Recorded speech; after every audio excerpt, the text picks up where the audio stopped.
Bom, meus amados irmãos, a paz do Senhor Jesus. Meu nome é César Bordalo, sou diácono da Assembleia de Deus Cristo é Rei.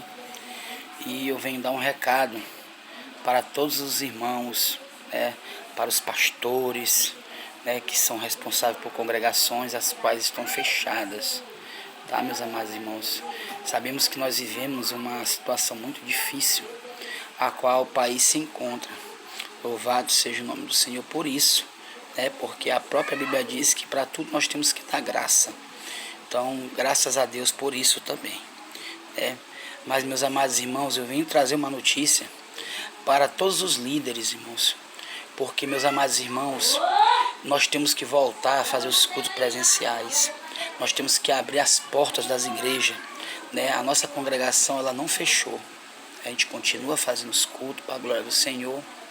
E Deus me incomodou para me fazer este vídeo. E eu peço que o máximo de irmãos eles compartilhem esse vídeo para chegar até os líderes em nome de Jesus. Porque, meus amados irmãos, nós não podemos calar nossa boca, tá? Deus diz que a porta que Deus abre ninguém fecha. Louvado seja o nome do Senhor. Sabemos que toda autoridade é constituída por Deus. Romanos 13. Mas nós sabemos também, meus amados irmãos, que nós temos uma autoridade maior, a qual é Deus lá no céu. Louvado seja o nome do Senhor. A Bíblia diz que nós devemos buscar o reino e a sua justiça. E também, meus amados irmãos, nós vimos um grande exemplo, Elias. Louvado seja o nome do Senhor.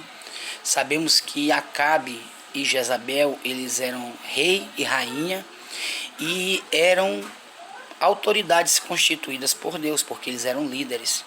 Porém, Elias, ele não se dobrava porque ele sabia que aquilo que eles praticavam, as ordens a quais eles estavam dando, não era concernente às quais Deus aprova.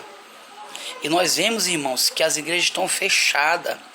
Qual é a moral que nós vamos ter para poder abrir uma igreja e dizer que lá vai haver cura, se nós estamos com as portas fechadas, com medo de um vírus?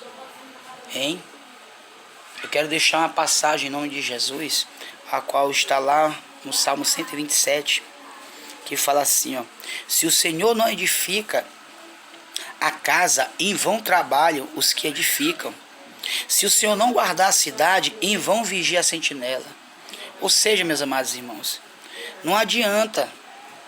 Se nós não edificarmos a nossa vida e a nossa fé em Cristo, em Deus, de nada adianta. Você está edificando a sua casa na areia, não em Deus. Porque a Bíblia diz que maior que está em mim do que o está no mundo. Maior que está em nós do que o corona que está no mundo. Então nós temos que ter essa visão. Qual vai ser a moral dos pastores? Eles dizem, aqui tem cura aqui dentro da igreja. Me diga, qual é a moral que vai ter? Nenhuma, irmãos, porque eles não creram, não estão crendo. Lá em Mateus capítulo 7, versículo 24, fala a mesma coisa, Ele fala sobre os dois alicerces. Todo aquele, pois, que escuta estas minhas palavras e as pratica, assemelhá-lo-ei ao homem prudente, que edificou a casa sobre uma rocha. Mas aqueles que praticam, aqueles que têm a fé dentro de si, aqueles que creem que Jesus cura ainda, que Jesus ele salva, que ele liberta dentro da congregação, aonde você impôs suas mãos, uns enfermos. Mas nós não estamos vendo isso, nós estamos vendo uma igreja raquítica, onde eles estão fazendo a outro alicerce, aquele que ouve as minhas palavras e não as cumpre, compará-lo-ei ao homem insensato, que edificou a sua casa sobre a areia, e desceu a chuva, e correram os rios, e assopraram os ventos, e combateram aquela casa, e aquela casa caiu, e grande foi a sua queda. Eu quero dizer, meus amados irmãos, que a igreja tem que se levantar. A igreja de Cristo Jesus, ela tem que se levantar, para que a gente não venha acontecer isso bem aqui, para que grande não seja a nossa queda. Então, compartilhe em nome de Jesus essa palavra para a glória do Senhor. Amém? Louvado seja o nome do Senhor.